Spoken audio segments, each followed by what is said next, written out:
성경 말씀은 마가복음 9장 19절부터 29절까지의 말씀을 같이 보십니다. 마가복음 9장 19절에서 29절입니다.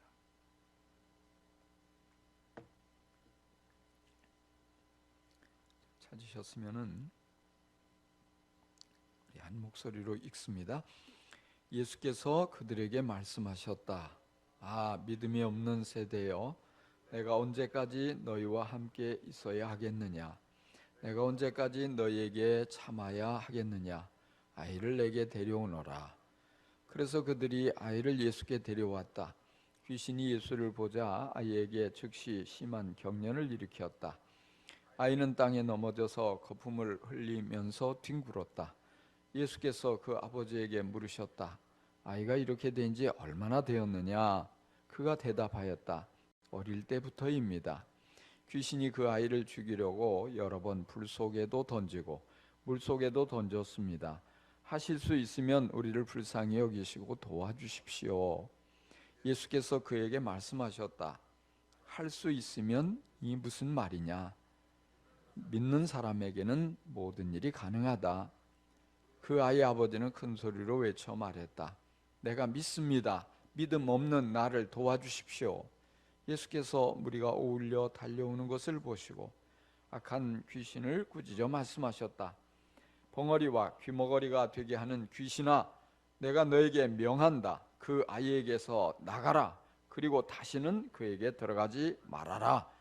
그러자 귀신은 소리를 지르고서 아이에게 심한 경련을 일으켜놓고 나갔다. 아이는 죽은 것 같이 되었다. 그래서 사람들은 모두 말하기를 아이가 죽었다 하였다. 그런데 예수께서 아이의 손을 잡아서 일으키시니 아이가 일어섰다. 예수께서 집 안으로 들어가시니 제자들이 따로 그에게 물어보았다. 왜 우리는 귀신을 쫓아내지 못했습니까? 예수께서 그들에게 대답하셨다. 이런 부류는 기도로 쫓아내지 않고는 어떤 수로도 쫓아낼 수 없다. 아멘. 오늘 말씀의 제목은 믿음 없는 나를 도와주소서입니다. 믿음 없는 나를 도와주소서. 지난 한 주간 동안 뉴스를 보니까 미국에 코로나 환자가 급증하고 있다는 소식이 연일 보도되고 있어요. 하루에 10,000명씩 또는 15,000명 이렇게 확진자가 생기고 있고 벌써 10만 명에 달하는 많은 확진자가 나와서 아주 트럼프 대통령이 곤혹해하는 모습을 보게 됩니다. 얼마 전까지만 해도 자신만만했는데 정말 이렇게 어마어마한 돈을 쏟아부으며 막아내려고 하고 있음에도 불구하고 뜻대로 되지 않고 있는 것을 보게 돼요. 유럽 역시 이태리를 시작으로 해서 아주 스페인, 독일, 영국 할 것 없이 많은 나라들이 이 코로나로 인해서 아주 곤경에 처해 있어요. 그처럼 돈이 많은 나라, 그리고 과학이 발달돼 있고 온갖 아주 좋은 신약을 많이 개발해서 온 세계에 명성을 날리고 있는 나라임에도 불구하고 참 코로나 앞에 아주 힘을 쓰지 못하고 있는 모습을 봅니다. 참 곤혹해요. 돈이 많아도 돈 가지고 되어지지 않는 일들이 많이 있어요. 과학이 발달되고 아주 최고의 의료진을 자랑해도 그것이 다 해결되지 못하고 있는 것을 보게 돼요. 철저하게 하늘을 봉쇄하고 국경을 봉쇄하고 온갖 모든 방법을 다 동원해서 막아내려고 안간힘을 쓰지만은 그것이 뜻대로 되지 않는 모습을 보게 됩니다. 우리가 인생을 살다 보면 모든 것들이 생각처럼 다 되어지지 않는 것을 많이 경험합니다. 능력이 있어도 돈이 많아도 또 지혜가 탁월해도 또 온갖 열심으로 모든 것을 해결해 보려고 뛰어다니지만 그게 마음대로 뜻대로 되지 않는 경우들이 많아요. 조심을 하고 만반의 대비를 해도 예기치 않는 곳에서 전혀 생각하지 않는 방법으로 문제가 뻥뻥 터지고 그것이 감당하기 어려운 방향으로 발전해 갈 때, 그런 때가 종종 있는데 여러분, 그런 때 어떻게 해야 합니까? 힘으로도 풀 수 없고 능으로도 풀 수 없는, 도무지 감당이 안 되는 어려운 큰 문제를 만나면 어떻게 해야 하는 것입니까? 만약 우리 가정에 우리의 힘으로 감당할 수 없는 어려운 큰 일이 일어나면 어떻게 하겠습니까? 만약 우리가 하는 일, 직장이나 우리 사업에 도무지 감당할 수 없는 어려운 큰 문제가 떡 버티고 가로막으면, 그런 때는 어떻게 해야 하는 것입니까? 우리 교회에 도무지 감당할 수 없는 큰 위기가 찾아오면 여러분은 어떻게 그 위기를 물리칠 수 있겠습니까? 우리가 최선을 다해서 지혜를 짜내보고 참아보고 또 용기를 내서 맞서보지만 꿈쩍도 하지 않을 때 우리가 어떻게 할 수 있는 것입니까? 우리가 읽은 이 마가복음 9장에 보면은요, 예수님께서 어느 날 세 명의 제자들을 데리고 높은 산에 오르셨습니다. 그 산 위에서 아름답게 변화되시고 거기서 모세와 엘리야를 만나 대화를 하는 그런 장면을 제자들이 보게 됩니다. 아주 신비한 체험을 하고 있었어요. 근데 그때 산 아래에서 9명의 제자들이 이 귀신 들린 어린 아이를 고치려고 씨름을 하고 있었어요. 근데 실패하고 말았어요. 예수님께서 산 아래로 내려오시자 한 사람이 달려와 절을 하면서 말합니다. 선생님, 우리 아들이 귀신 들려 죽어갑니다. 선생님께 데려왔는데 제자들이 귀신을 쫓아내는 걸 실패하고 말았습니다. 좀 어떻게 도와주십시오. 그때 예수님께서 아주 중요한 말씀을 하시죠. 믿음이 없는 세대여, 내가 얼마나 너희와 함께 있겠느냐? 언제까지 너희를 참아야 하겠느냐? 예수님께서는 그 자리에 있는 모든 이들을 향해서 믿음이 없는 세대여, 내가 언제까지 너희를 참아야 하겠느냐? 언제까지 내가 너희와 함께 있다고 생각하느냐? 믿음이 없다는 사실을 인하여서 그걸 바라보시며 탄식하시는 거예요.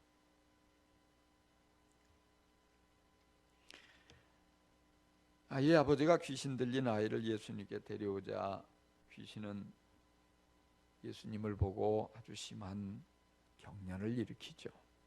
거품을 물고 아이가 쓰러지고 땅바닥을 대굴대굴 구릅니다. 예수님께서 안타까워하시면서 아버지에게 묻습니다. 이 아이가 언제부터 이렇게 됐느냐? 아주 어릴 때부터 이렇습니다. 귀신이 저를 죽이려고 불 속에도 넘어뜨리고 물 속에도 넘어뜨리고 그렇게 합니다.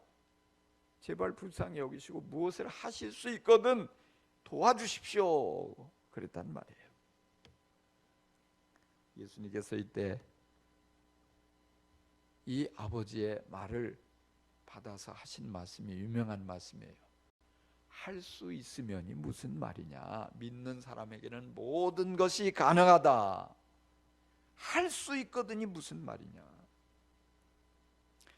할 수 있거든요. 할 수 있으면이 무슨 말이냐? 믿는 사람에겐 다 가능한데 예수님은 그것을 꿰뚫어 보시는 거예요. 아이의 아버지가 아들을 사랑하고 아들을 도와주려고 할 수 있는 모든 방법을 다 동원해 보지만 전혀 도움이 되지 못하고 있다는 사실이에요. 또 한편으로 예수님의 제자들도 어떻게든지 아이에게 붙은 귀신을 쫓아내 보려고 안간힘을 쓰지만 능력이 없어요. 믿음이 없어요. 그래서 예수님께서 측은하게 여기시고 도와주시려고, 고쳐주려고 아이를 데려오라고 말씀하십니다. 예수님 앞에 나가자 귀신이 예수님을 보고 경련을 일으켜 아이는 땅에 넘어져 거품을 뿜어내며 대굴대굴 구르고 있는 것이죠. 그 모습을 볼 때 아버지의 마음은 더 불안해요. 아유, 예수님께 왔지만은 역시 안 되는 거 아니야, 이런 마음이죠.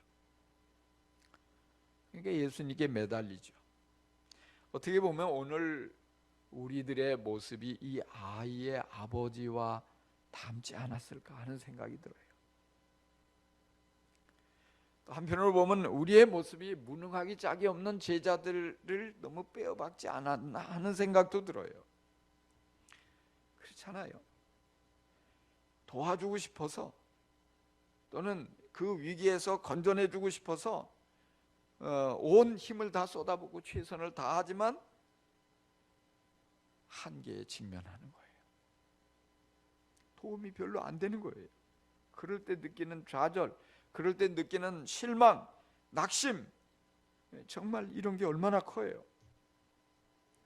우리가 실제적으로 자녀들을 키우면서도 그런 순간들이 적지 않을 것 같아요. 또 우리 자신의 문제로 인해서 한계에 봉착하고 좌절하게 될 때도 많지 않습니까? 직장에서도, 교회에서도, 사회에서도 어려운 일을 만났는데 뭔가 내가 해야 한다는 사실을 느끼지만 뭔가 하고 싶지만 할 수 있는 게 별로 없어요. 해도 소용이 없을 때가 많아요. 좌절하지 않을 수 있겠어요? 우리가 이 제자들처럼 말이죠. 그 어려운 사정을 듣고 도와주려고 가서 용을 쓰지만 능력이 부족해요. 어떤 데는 보면 우리가 전도를 하다가 VIP가 곤경에 처해 있는 것을 알게 돼요. 도와주고 싶어서 다가가는데 능력이 없어서 별로 도움이 안 되기 때문에 속상하기 짝이 없잖아요. 또 어떤 데는 목장에서 목장 식구가 어려움을 당하는 걸 알고 같이 그 문제를 놓고 위로해주고 기도해주고, 그런데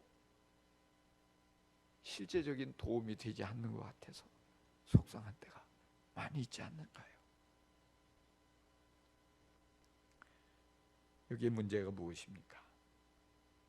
아이의 아버지는 예수님의 소문을 듣고 예수님께 찾아왔어요. 근데 막상 예수님을 보니까 외형적으로 대단한, 아마 정말 병을 이렇게 고쳐줄 만큼 다른 사람과 남다른 어마어마한 어떤 체구를 가지신 것도 아니었고, 어떤 예수님을 보면서 겉보기 얼핏 아이고 이 별거 아니네 이런 생각이 들었던 것 같아요. 또 예수님의 제자들이 실패한 것을 바라볼 때 아이고 그 스승의 그 제자가 아닐까 이런 생각이 들지 않았을까 싶어요. 그러니까 뭐라고 합니까? 무엇을 하실 수 있거든 도와주십시오 그랬단 말이에요. 이 말은 그런 뜻이에요. 예수님 반드시 도와줄 줄 믿습니다 이게 아니고, 내가 기대는 크게 안 합니다. 근데 한번 할 수 있으면 해보세요 이거예요. 예수님께서 그런 환경 속에서 능력을 행하실까요? 행하시지 않으시죠. 예수님은 매번 보면 언제나 믿음이 있는지 없는지를 보시는 거예요. 사람을 보면서 이 사람이 돈이 얼마나 많을까 이걸 보시는 게 아니에요. 사람을 보면서 이 사람이 키가 얼마나 크고 인물이 얼마나 잘났고 이걸 보시는 게 아니에요. 이 사람이 얼마나 스펙이 좋고 머리가 좋고 이걸 보시지 않아요. 주님은 언제나 예수님께 누군가가 찾아오면 그 사람에게 믿음이 있는지 없는지를 보시는 거예요. 이 사람의 믿음의 분량이 얼마나 되느냐. 그런데 믿음이 없는 말을 하잖아요. 믿음을 보시고 그에게 능력을 행하시기를 원하시는데, 그러니까 능력을 행하시지 않고 그가 아무리 그 얘기를 하지만 해달라고 하지만, 귀신을 쫓아달라고 하지만, 도와달라고 하지만 거기에 반응하지 않고 예수님은 똑바로 그 사람의 문제를 짚어주시는 거예요. 바로 잡아주시는 거예요. 할 수 있으면 무슨 말이냐, 믿는 사람에게는 모든 것이 가능하다. 믿음의 말을 하라 이 말이에요. 믿음으로 생각을 바꾸라 이 말입니다. 예수님께서 아이의 아버지에게 요구하신 것이 무엇입니까? 믿음이에요. 믿음이 없다는 거예요. 믿음을 가져라 이 말이에요. 예수님께서 제자들에게 요구한 것이 무엇일까요? 믿음입니다. 온전히 하나님의 능력을 믿는 믿음을 가져야 된다 이 말이에요. 말씀대로 이루어질 것을 믿는 믿음을 가져야 된다 이 말이에요. 기도를 하면 그 기도가 하나님께 상달되고 응답이 된다는 믿음을 가져야 된다 이 말이에요. 동일하게 예수님께서 오늘도 우리에게 믿음을 갖도록 요구하셔요. 정말로 하나님의 살아계심을 믿느냐 하는 거예요. 정말로 기도하면 하나님이 들으시고 응답해 주심을 믿느냐 이 말이에요. 정말로 하나님이 약속하신 것을 성취하실 것을 믿느냐 이 말이에요. 여러분 믿으십니까? 많은 사람들이요 믿지 않아요. 겉보기에 믿음이 좋은 것 같은데, 믿음 생활을 오래 해서 잘 믿을 것 같은데 믿지 않아요. 믿음이 없어요. 그래서 정말 믿음을 드러내야 할 순간이 되면 믿음이 없기 때문에 믿음을 드러내지 않아요. 믿음의 말을 하잖아요. 믿음의 말을 해야 할 때 믿음의 말을 하지 않고요, 믿음으로 반응해야 될 때 믿음을 보이지 않아요. 믿음이 하나도 없는 세상 사람들하고 똑같다 이 말이에요. 여러분은 어떠세요? 이해는 돼요. 왜? 아이의 아버지가 지금까지 얼마나 많은 곳을 찾아다녔겠어요. 용하다는 의원을 찾아가고, 누가 어디 잘한다고 거기 가면 나 할 수 있다고 여기 가고 저기 가고 많은 돈을 허비하고 시간을 허비하고 몸도 축나고 지칠 대로 지쳤으니까 아이고 뭐 되겠나 이런 마음이 앞설 수 있겠어요.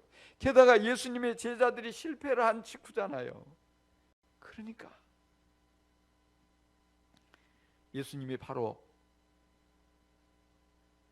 자신의 눈앞에 계신데도 의심하는 거예요. 예수님이 그처럼 굉장한 능력을 많이 행하셨음에도 불구하고 다 잊어버리고 의심하고 있어요. 믿지 못하는 것입니다. 오늘 많은 사람들이 이 아이의 아버지의 마음과 비슷합니다. 하나님께서 함께 하시고 도와주실 것이라는 약속을 해도 믿지 못하는 거예요. 예수님께서 우리의 문제를 해결해 주시고 질병을 고쳐주신다고 해도 믿지 못하는 거예요. 똑같다고 생각해요. 왜? 사람들에게 많이 속았기 때문에, 사단에게 많이 속았기 때문에. 그러나 예수님께서는 오늘 새롭고 놀라운 일을 행하시고자 우리를 초청하십니다. 우리 앞에 다가오셨습니다. 우리에게 말씀하십니다. 우리가 그분 앞에 온전한 믿음을 드러내야만 하는 것입니다. 믿음을 보여야만 하는 것입니다. 믿음의 말을 해야 하는 것입니다. 믿음으로 기도해야 하는 것입니다. 사단이 믿지 못하도록 방해하지만, 사단이 의심하도록 그렇게 방해하지만, 믿어도 소용없다고 속삭이지만 거기에 속아 넘어가면 안 돼요. 기도해봐라, 아무 소용없다. 사단이 아무리 우리를 부추겨도 거기 속아 넘어가면 안 되는 거예요. 보이지 않는 하나님을 의지해봐야 뭐가 일어나겠냐? 보이는 사람을 더 의지해라. 아무리 부추겨도, 아무리 그렇게 우리를 미혹해도 거기 따라가면 안 돼요. 오직 살아계신 우리 예수님 앞에, 우리 하나님 앞에 참된 믿음을 드러내야만 하는 것입니다. 그래서 주님은 다른 것 요구하지 않으세요. 믿음을 요구하세요. 주님이 뭐 때문에 탄식하셔요? 믿음이 없는 세대요. 내가 언제까지 너희와 함께 있겠냐? 제자들을 향해서 말씀하시는 거예요. 예수님이 그들의 곁을 떠나 하늘로 올려가셔도 믿음을 가지고 있으면 승리하는데, 주님이 맡겨주신 사명을 감당하는데 세상을 이길 수 있는데, 마귀 사단을 이기고 오직 하나님의 뜻을 행할 수 있는데 그 믿음을 갖지 못하고 있으면 안타까워하신단 말이에요. 오늘 우리도 마찬가지예요. 무슨 일을 만나고 어떤 사건이 우리를 위협하고 어떤 경제가 어떻게 진행되고 이런 건 중요하지 않아요. 정말 중요한 건 우리 안에 그럼에도 불구하고 믿음을 가지고 있느냐 이 말이에요. 이런 환경과 상황 속에서 우리가 믿음으로 끝까지 견뎌낼 수 있느냐, 이게 중요한 거예요. 핍박이 와도, 고난이 와도, 위기가 와도 믿음이 있으면 그 모든 것들은 별거 아니에요. 얼마든지 감당할 수 있어요. 그러나 믿음이 없다면 작은 것 앞에 무너져 내리는 것이에요.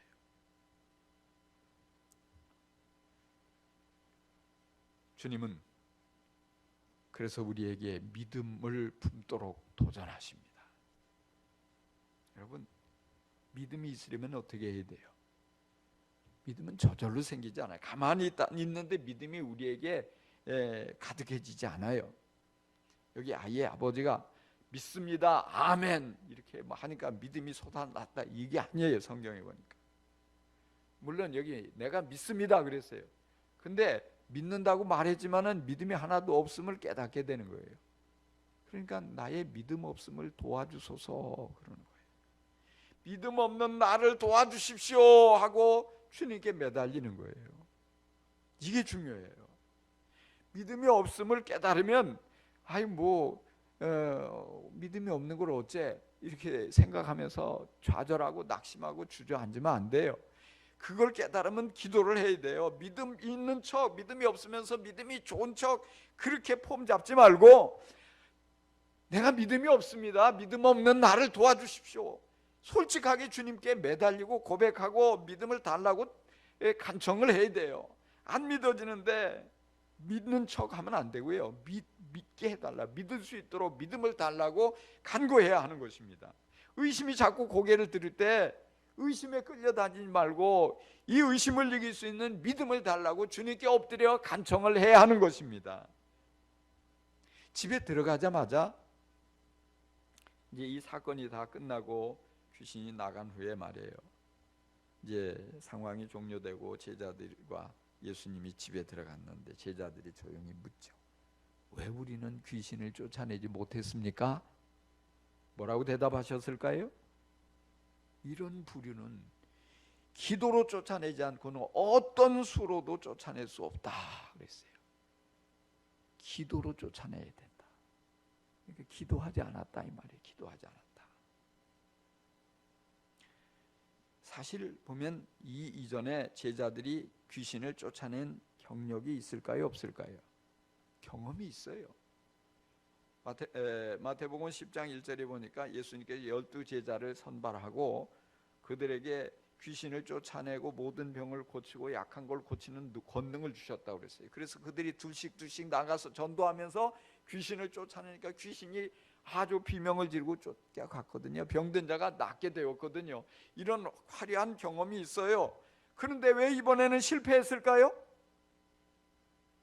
자신만 믿고 자신만만하게 생각하고 기도하지 않았어요. 예수님께서 베드로와 요한과 야고보만을 데리고 산에 올라가셨죠. 높은 산에. 남아있는 9명의 제자들은 이때 뭘 했을까요? 왜 예수님은 12명 다 데리고 올라가지 않고 9명은 남겨두고 3명만 데려가셨을까요? 어떻게 보면 이것은 남아있는 사람들에게 믿음을 키우고 혼자서 이런 상황에서 혼자서 뭔가 영성을 갖출 기회를 주신 것이 아닐까, 이런 생각이 들어요.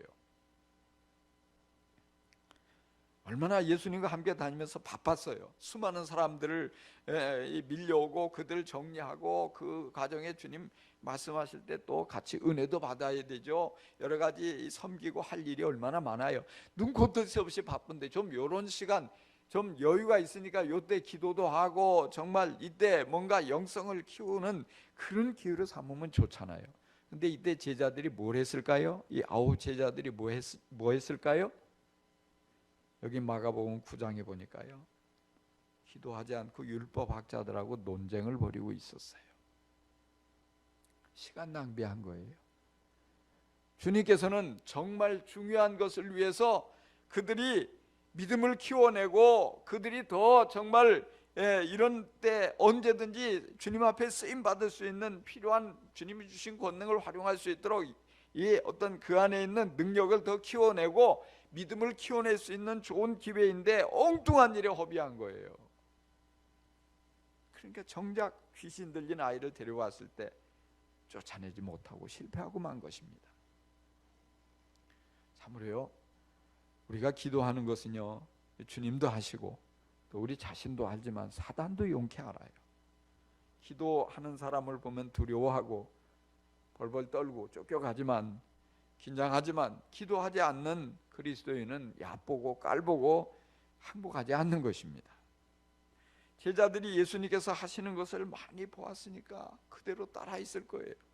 이 벙어리 귀신, 이 귀머거리 귀신, 내가 다 명령하니까 당장 이 아이에게서 나와라, 다시 괴롭히지 마라, 똑같이 해도 안 나간단 말이에요.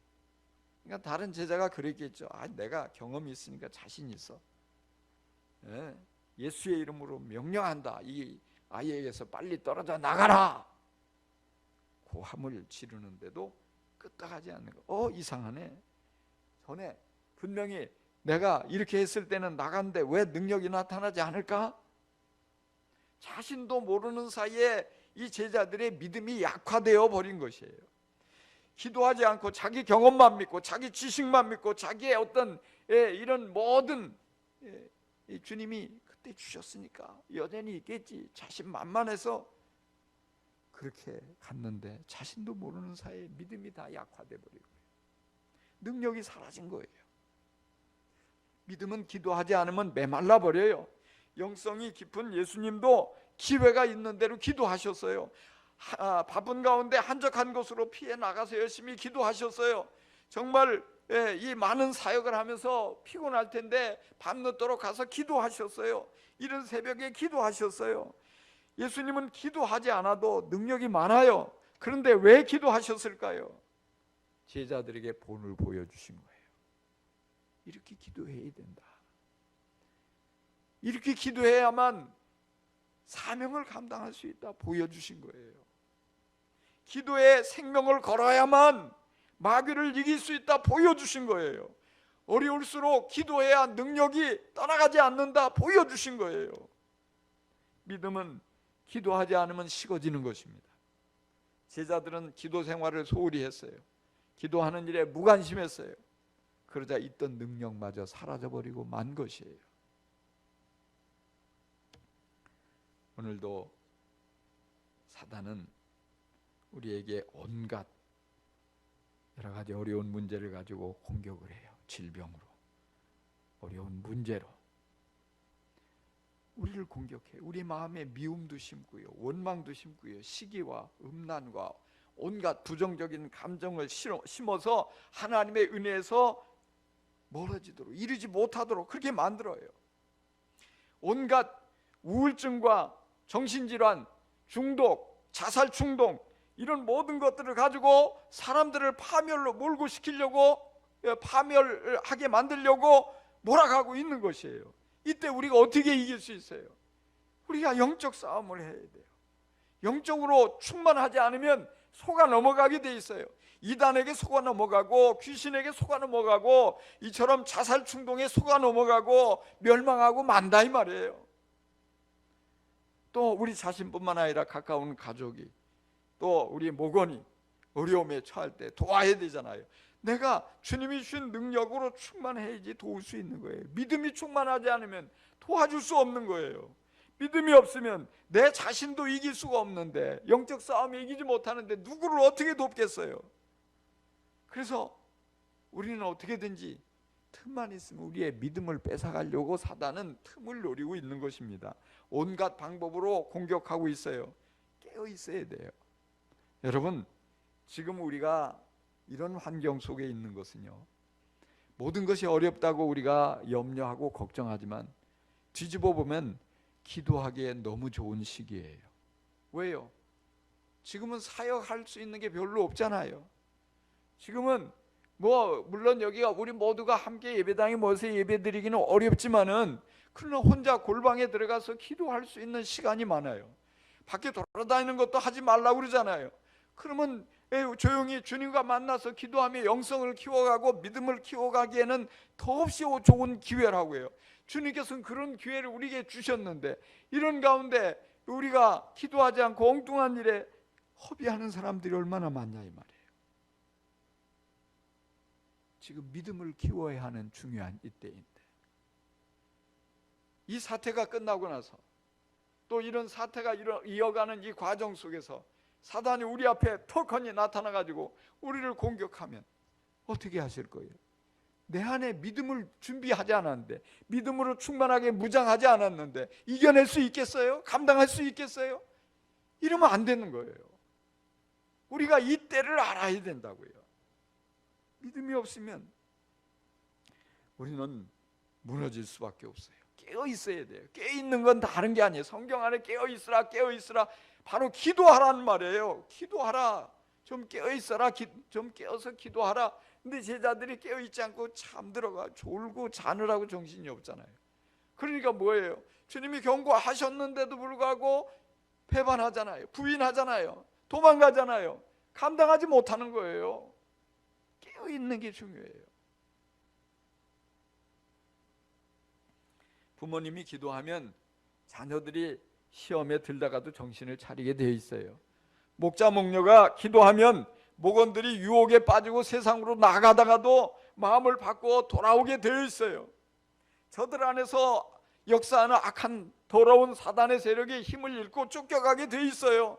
예수님께서 분명히 말씀하셨잖아요. 기도로 쫓아내지 않고는 어떤 수로도 쫓아낼 수 없다. 기도로 쫓아내야 된다고요. 아이 아버지가 기도했어요. 뭐라고 기도했습니까? 내가 믿습니다. 믿음 없는 나를 도와주십시오. 예수님께서 그 기도를 들으시고 일하셔요. 역사하셔요. 귀신에게 명령하셔요. 벙어리와 귀머거리가 되게 하는 귀신아, 내가 너에게 명한다. 이 아이에게서 나가라. 그리고 다시는 들어오지 말아라. 그때 귀신이 소리를 지르고 떠나갑니다. 예수님께서 죽은 것 같은 아이의 손을 잡아 일으키니까 아이가 살아났어요. 건강해졌어요. 귀신이 떠나가고 질병이 치료되어지고 건강하고 정상적인 모습으로 돌아왔어요. 절대로 해결되지 않을 것처럼 보였는데 깨끗이 다 해결된 것입니다. 믿음으로 기도하니까 기적이 일어났습니다. 믿음으로 기도하니까 치유가 일어나고 귀신이 떠나갔습니다. 문제가 해결됐습니다. 할렐루야. 오늘 우리가 믿음으로 기도할 때 하나님이 일하십니다. 예수님께서 부활하시고 승천하신 후에 제자들만 남았죠. 어느 날 베드로가 요한과 함께 기도하러 성전에 올라가다가 미문에서 나면서부터 걷지 못하는 거린을 만나요. 그 거린을 향해서 은과 금은 내게 없으나 내게 있는 것을 그대에게 주노니 나사렛 예수 그리스도의 이름으로 일어나 걸으시오 명령했단 말이에요. 믿음을 사용했어요. 은과 금은 없었지만 베드로에게 있었던 것은 믿음이었어요. 그 믿음을 준다. 믿음으로 일어나 걸으라. 그러자 그 한 번도 걸어본 적이 없는 그 거린이 일어나서 걷는 거예요. 발과 발목에 힘이 생겨서 일어났어요. 걷게 돼요. 한 발 두 발 걷더니 이제는 뜁니다. 펄쩍펄쩍 뛰면서 하나님을 찬양합니다. 온 예루살렘 성에 있는 사람들이 이 모습을 보고 눈이 등잔만해졌어요. 이게 뭐야? 이게 어떻게 이런 일이 있어? 무슨 일이 일어난 거야? 수많은 사람들이 누구도 뭐라고 하지 않았지만 베드로와 이 거린을 빙 둘러싸고 수천 명이 수만 명이 몰려드는 거예요.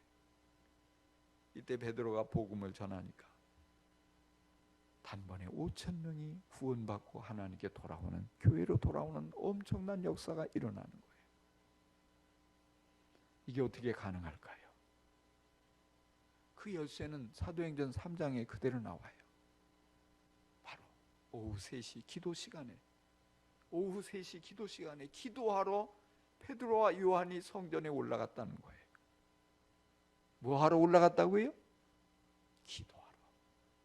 날마다 하루에 3번씩 시간을 정해놓고 기도하러 올라갔어요. 예수님, 내 집은 만면이 기도하는 집이다 말씀하셨는데 기도하기 위해서 성전에 올라간 사도들, 전에는 그렇게 기도하라 기도하라 예수님 말씀하셔도 안 했잖아요. 근데 기도하지 않으니까 능력이 없어지고 기도하지 않으니까 믿음이 없어지고 이 모든 것을 깨닫고 기도하기 시작한 거예요. 기도하니까 결국 기도가 열쇠고 기도가 능력이고 기도가 해답인 것을 발견하고 기도하게 되니까 믿음이 충만해지고 능력이 충만해지고, 그러니까 예수님께서 행하던 어마어마한 기적이 바로 사도들에게 나타나는 거예요.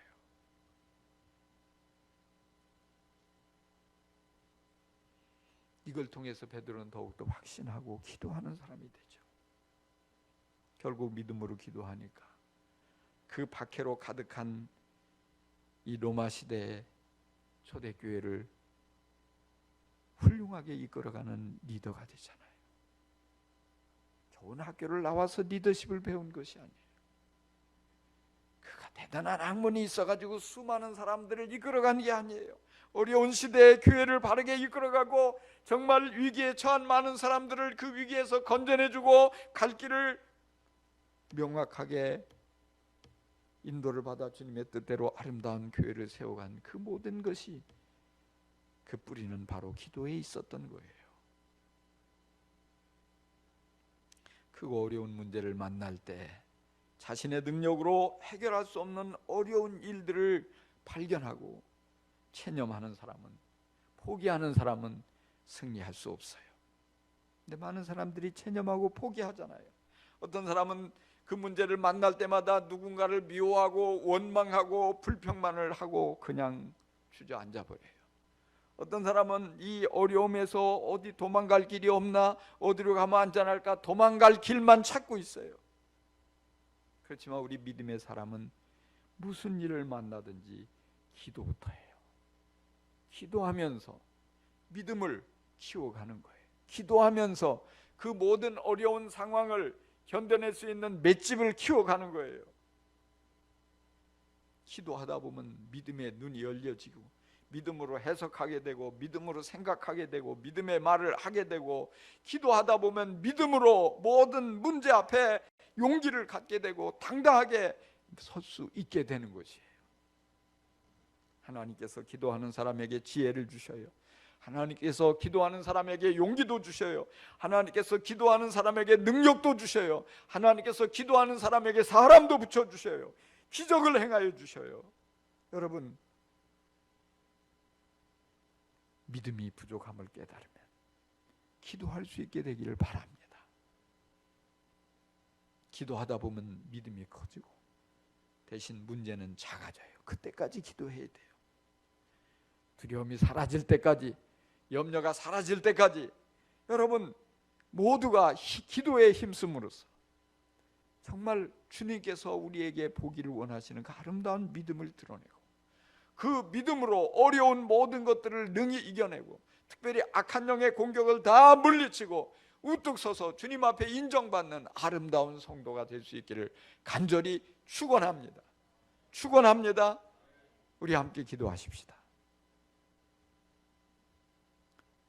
하나님 아버지, 오늘 우리 자신의 참된 모습을 볼 수 있도록 눈을 열어주시니 감사합니다. 그렇습니다.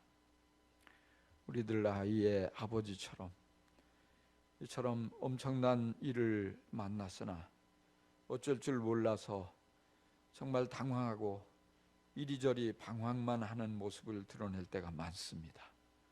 제자들처럼 정말 마땅히 이 쓰임받을 수 있는 귀한 기회가 왔지만 믿음이 없어서 우왕좌왕하기만 할 때가 많습니다.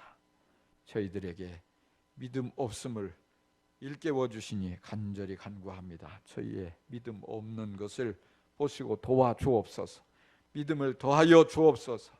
믿음으로 말할 수 있게 도와주시고 믿음으로 생각하고 믿음으로 모든 문제를 맞설 수 있도록 주여 믿음을 더하여 주옵소서. 믿음이 생길 때까지 기도할 수 있는 아버지여 주여 그런 우리가 그런 아름다운 신앙을 가질 수 있게 도와주옵소서.